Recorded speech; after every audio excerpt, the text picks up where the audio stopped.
রায়পুরের Charbangshi আলতাম master গার্ডে উন্নয়নমূলক কাজ চলছে। স্থানীয় জনগণের দীর্ঘদিনের স্বপ্ন পূরণের কাজ শুরু হয়েছে বলে জানান সংশ্লিষ্ট কর্মকর্তারা। এদিকে কাজের গুণমান মান বজায় রাখতে ঠিকাদারি প্রতিষ্ঠান ও প্রশাসনকে সতর্ক থাকার আহ্বান জানিয়েছে এলাকাবাসী। তারা বলেন, পরিকল্পিত উন্নয়নের টেকসই প্রগতি এনে এই ঘাটের কাজ মানুষের কল্যাণের কাছে আসুক।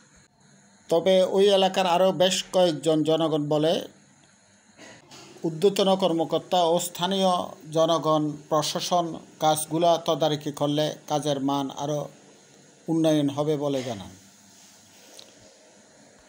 রায়পুর ২ নং চরবংশী থেকে আমি আবু মুসা মোহন, রায়পুর, লক্ষ্মীপুর। ধন্যবাদ সবাইকে।